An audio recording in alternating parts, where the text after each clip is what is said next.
Welcome to the MS&Me Radio Network.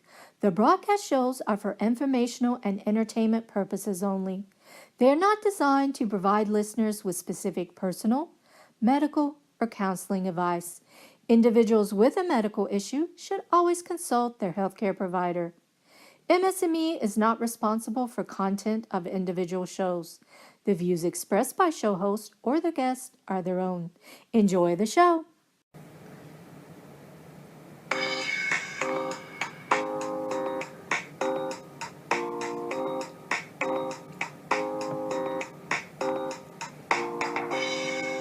And that's it. Hi, welcome. This is the 23rd episode of A Couple Takes on MS. This is Dan Digman. And hi, this is me, Jennifer Digman. And we're here today talking with you. This is a great time. Thanks for hanging out with us today. And thanks again to the Blue Draft Kid for composing the theme music for our show. And just to let you know, check out on SoundCloud that Blue Draft Kid just released his, I'm not sure which number, but released a new EP on Saturday. Go to SoundCloud. It's a free app, and you can download Blue Draft Kid's new EP. How do you pronounce it, Jennifer? You're right. I would say Nota Aroma. And just if you just search Blue Draft Kid, you will find it on SoundCloud. Some really good stuff coming from him. But we're here today to talk about. We often comment. And you've heard us talk about the My Choice Medicaid Waiver Program. Yes, and Dan and I often have talked about advocacy work here in Michigan for the My Choice Medicaid Waiver Program, which is an income-based program that helps people that technically could live in some sort of assisted living stay in their home. And it's a program that I have been fortunate to be on for the entire time Dan and I have been married. And this program allows me hours of caregiving during the week so that I can stay in my home and I can complete activities of daily living with my caregiver's help. And also to take care of things around the house to make Dan and my life a little more easy. And what we want to talk about today is, obviously we chat about the My Choice program, but let's talk about the people who make up the My Choice Medicaid Waiver Program. We always talk about the caregivers. Who we have with us here today is Crystal, and Crystal is one of Jennifer's caregivers. One of my favorite caregivers. And I love all my caregivers, but Crystal's here, and we're blessed to have her talk with us. Welcome to the show, Crystal. Yes, welcome. Hello. You're the best. Well, in talking with this, Crystal, because obviously we're with you 3 days a week, and but we want to talk and just get into the mindset of what a caregiver does, why you do it. I mean, obviously we can talk being each other's caregivers, but we have a vested interest because this is my wife and this is my husband. So then you, Crystal, how long have you been a caregiver? I mean, not only for Jennifer, but just overall. Well, I am 37 and I started doing caregiving probably when I was 20. I was looking for a job, and I believe I started working for some commission on aging actually it was up north in Michigan, and I was thrown in this job with a lady that was an amputee, and I was like, oh boy, and I didn't know what I was doing, and it just kind of went from there to staying with this lady, working with elderly, to going into mental health. I worked with developmentally disabled and MR, they still call it the mentally retarded people. That's what they still call it, and I really, really enjoyed doing that. Worked in a behavioral home, and then you take care of them people, and you start caring about them and their well-being, and then I went from doing all that to I moved from where I lived and started working different agencies down here, and and I just like taking care of people, helping them out. And that's in your nature. It is. It's definitely in my nature. I always say you either can do it, or you can't do something like this. Just any kind of job. You gotta like people, and I Yeah. like people, and so yeah. So really, then, like you say, you were looking for a job, and I mean, now what? 17 years later, I mean, this is your deal. I mean, this is your gig, and this is what you do. What have been the best parts about caregiving? Well, meeting people like you guys. You're Aw, too kind. thank you. The best part, I feel good when I like leave a job knowing that I've done everything to help them out as I can. I mean, from any of my jobs that I do, caregiving or helping people with cleaning, or which are elderly people, and I just feel good knowing that I'm helping them out. And one thing I've often heard Crystal say is, because she's a fantastic caregiver, but she often says, I want to be the caregiver that I would want. She wants to take care, and Dan and I are so lucky to have you help us, that you want to be the person that you would want if you needed to care yourself. So you put yourself in the position of a person with a disability. And I think that's pretty amazing, and it's not an easy job. No. I imagine.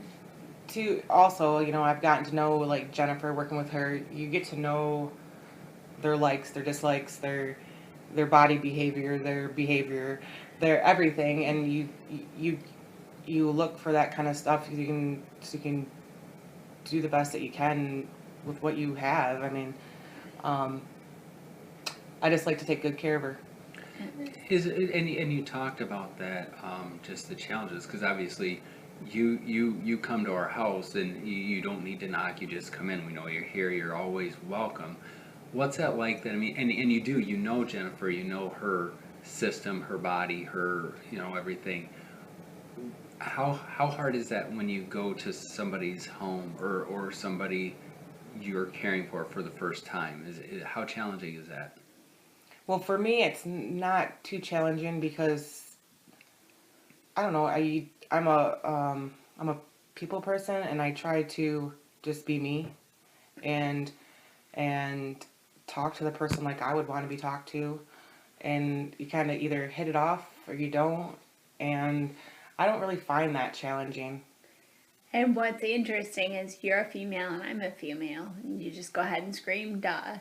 But it's like, have you had male clients, Yes. male people that you've taken care of? Yes. Is that difficult? In the beginning, it was kind of uncomfortable. You do different things with them, like bed bathing or whatnot. But I feel, as long as that person feels comfortable, I feel comfortable. Yeah. And so, like I said, I think that this kind of work, you can either do this work or you can't do this work. It's just either, I think it's in your nature or it's not. Yeah. Um, And what's interesting is you and I have hit it off. yes. What if you and Dan didn't hit it off? Because you two hit it off. I mean, what's it like? Have you ever taken care of someone where you didn't get along well with the family? Or, I mean, see, you're just like that kind of person. Crystal's smiling and shaking her head no. But, I mean, I can imagine that would be difficult if you have, like, all that, I don't want to say baggage, but you know what I mean, babe? Right, yeah. Well, just to where, I mean, if I wasn't in the picture, I mean, then yeah, it would be Jennifer and you'd be caring for her. Do you ever feel like you're caring for more than just that person? I mean, obviously, you come here to our house, you're helping Jennifer to take care of everything, but at the end of the day, a lot of the stuff you're doing helps me too. Oh, I know that. Yeah, and I always tell Jennifer too. I've always told her, like, I like to make sure that everything is taken care of that I can through. She's always say she's working, or I'm working, or she's living vicariously through me because I'm her. I do things for her, what she needs done. I help her do, and I know in return that helps you. So that way, come home from work, you want to be able to relax and spend time with your wife, not worry about dishes or laundry or whatnot, because you have enough on your plate as it is. And I think, and that's incredible for me. So thank you, because yeah, it's just I get done. Me too. Thank you. I get done with the day, and I don't know if that ever can be expressed enough. Just the thanks. That it's just like, yeah, my life is pretty easy because yeah, then I can focus on taking care of Jennifer and doing And taking care of that. yourself. Well, take care of myself too. I mean, your priority though. Well, thank you. Yeah. But that is the thing about Yeah. caregiving is Exactly. it has like ramifications beyond just the person you're taking care of. And that's, that's one of the great things about the My Choice Medicaid waiver program is it just really helps, keeping a person out of assisted living and they can live in their own home. But then it makes the effect, the ripple down where you can increase quality of life and ensure that the person who's staying at home is liking what they're doing. I filled out a survey this morning, interestingly enough, about the program. And the first question is, what would you say good? And my first thing is just, I get to stay in my home. I get to contribute to my community and I get to be treated with respect. And I think that's one thing everyone should know, that if your caregiver, whether it be your spouse or, caregiver through an agency, is not treating you with respect, find another caregiver. And I guess the question for you then is just like, as Jennifer's talking, do you ever step back and say what you do? Yeah, that's pretty incredible. I mean, just what you're doing allows Jennifer and anybody else that you're taking care of through the My Choice program. It's just like, you're the reason Jennifer can stay in her own home. You are the person that makes our marriage possible. Does that make, or is, you don't even think about it, you're just like, dude, I'm just doing my job. I guess I never really thought about it like that. I know that I know that I'm helpful. And I know that I'm helpful for you guys. I'm appreciated. I know that. That's why I continue to do what I do. When you're appreciated, you tend to strive to do better things. Yeah. And I guess then the question is, so you've had great experiences, and this is your calling. This is what you do. So what would you tell if there's somebody out there? Have people come up to you and said, "Hey, Crystal, I want to become a caregiver." What would you tell them? Well, it also depends on what they would like to do. Like for instance, I wanted to go back and say something. I have a lot of people that ask me, how come you haven't like tried to go further on and be a nurse, like a registered nurse or Yeah. an LPN? And my answer is always, I like the one-on-one care. When you're a nurse or working in a nursing home, you are thrown in with tons of people. And I feel that you don't, I've seen the interactions and there's not much interaction. I like to work, one-on-one care. So, but,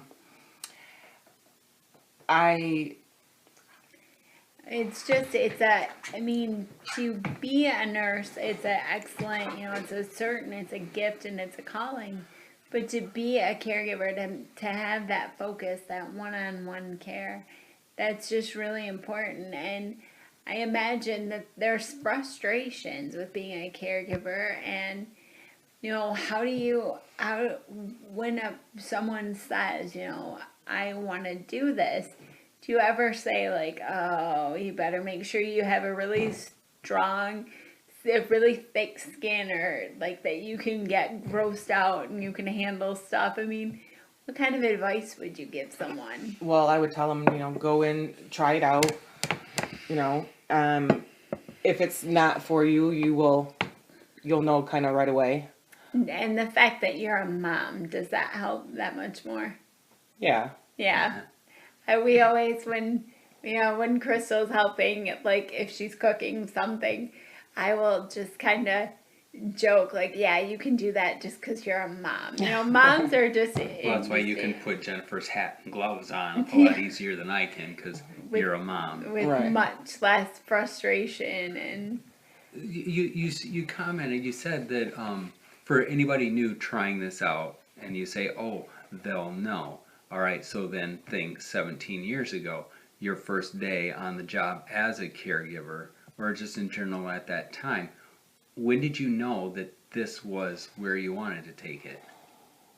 Did you have like a moment where somebody did something or you did something for somebody else that made you say, yeah, this is what I want to do? Well, I'd say when I was started working in mental health, I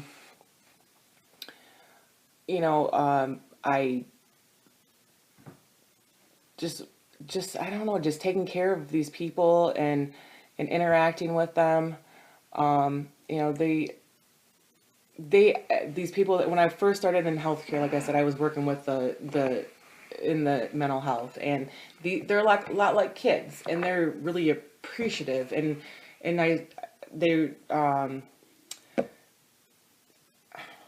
They were just like really grateful for what you were doing, and yeah, I just like to be able to help people, whether it be, you know, helping them in the bathroom or taking them out for a walk. I don't know. I just enjoyed it. I knew it was in me to do something like this. And then so I applied for a position at this group home I was in, and I got it.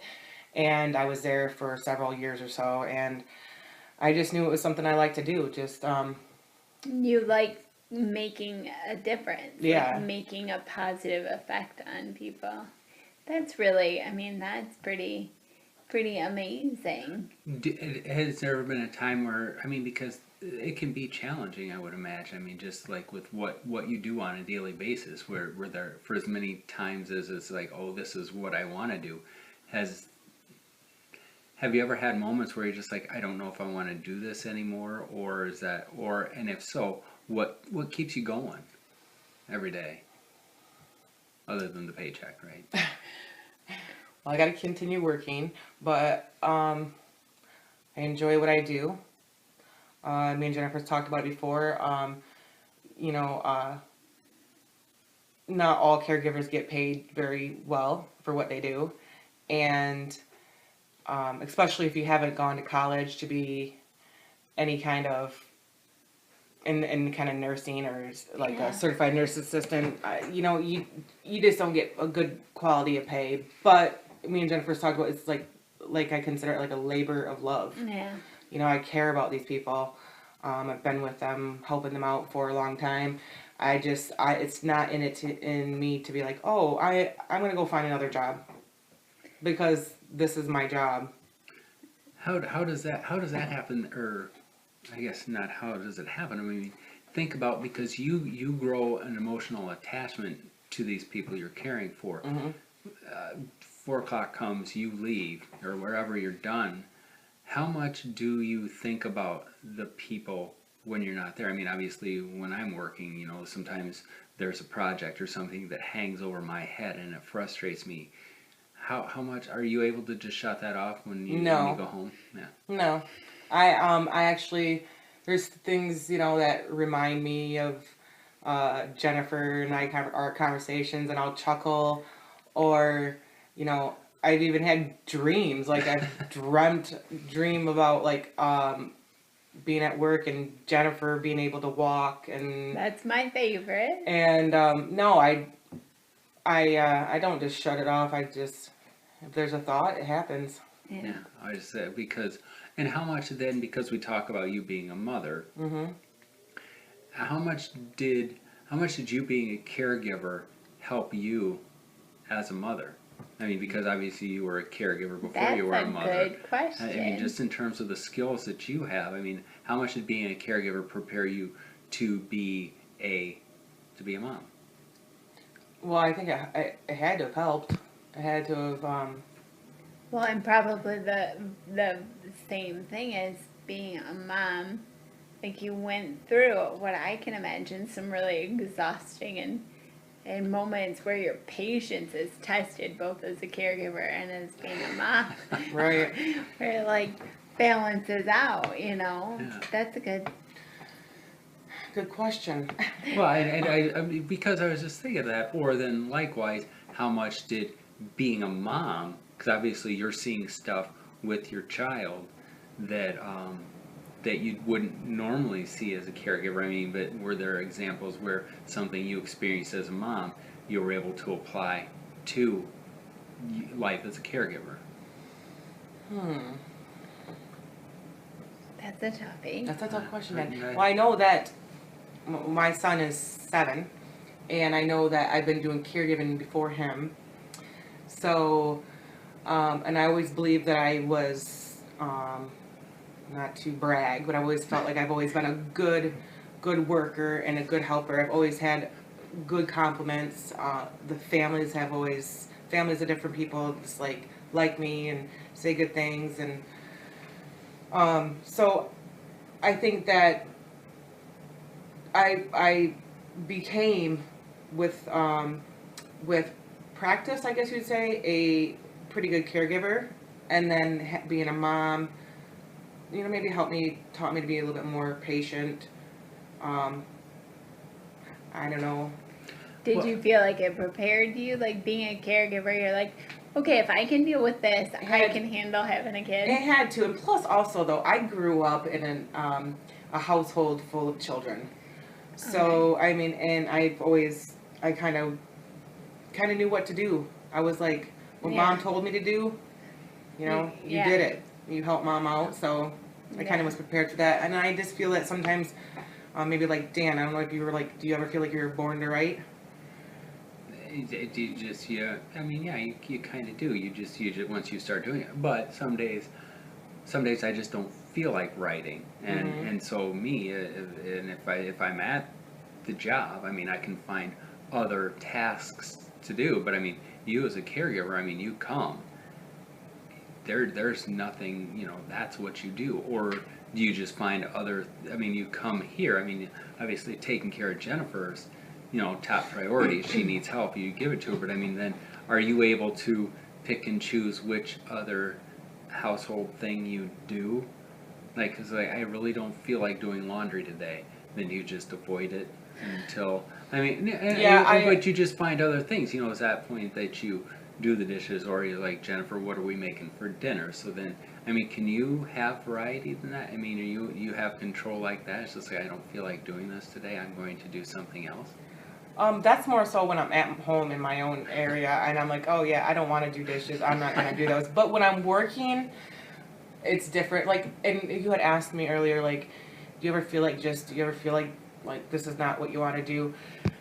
And it's been around the same time that I've been with Jennifer. I thought about going, oh well, maybe I'll kind of get out of caregiving and go to cleaning jobs, because there's, I would make a little business for myself.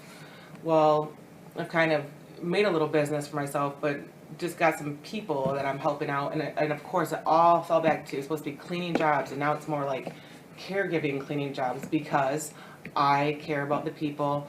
And even one cleaning job I have now, I cut his toenails, because he needs the help. He's, so I cut his toenails once a month, and it doesn't gross me out, it doesn't bother me. I just try to do whatever I can to help people out, I guess, help them out, and of course I gotta like you to do that, So you were born into the right, yeah. like you found the right job, that it suits your personality and makes the difference. Right. I mean, that's got to be a pretty amazing feeling to know that you are making a difference. And it's just, again, stressing the fact of how important caregivers are. And that's, with this program, we get, bipartisan support from the government here in Michigan, makes a difference. And that's why I think, you've gone and you've advocated with us and you've been involved.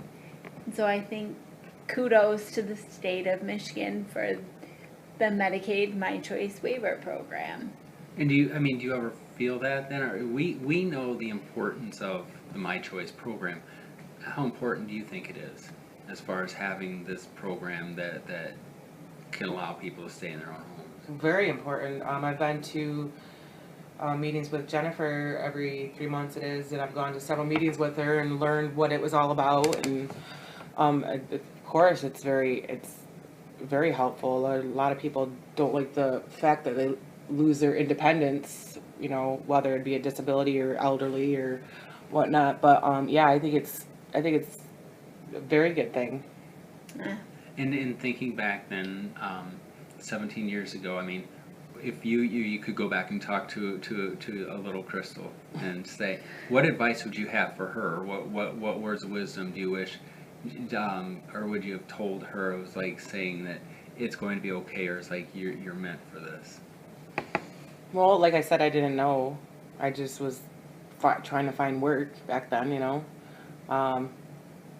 I keep going. You're gonna like it. I don't know. Well, No, that's very cool. But Crystal, anything else you want to say about caregiving? 'Cause I just think it was like, because we talk about the My Choice program, we talk about how we benefit, but it's like, when we say caregivers, I mean, you're the reason that makes this possible. And so it's like just to talk and get like perspectives from you and somebody who's making this happen. So No, I don't have anything else to say. I'm glad to know that, that you guys, I know that you guys appreciate me, and I know that a lot of people appreciate me. And I don't really take the time to think of it like that. I just, I do my work, and you're welcome. okay, well, thank you very much for sitting down and chit-chatting with us today. And thank you all for hanging out with us to hear a couple takes on MS. If you have any comments, you can reach us on Twitter at DanJenDig and on our website at danandjenniferdigman.com. And thanks for tuning in. And thanks again to Blue Draft Kid for composing the theme song for our program. And thanks to MS&Me Radio Network for including us in their lineup of radio hosts. And until next time, this is Dan Digman. Jennifer Digman, And take care. We'll see you next time. bye-bye.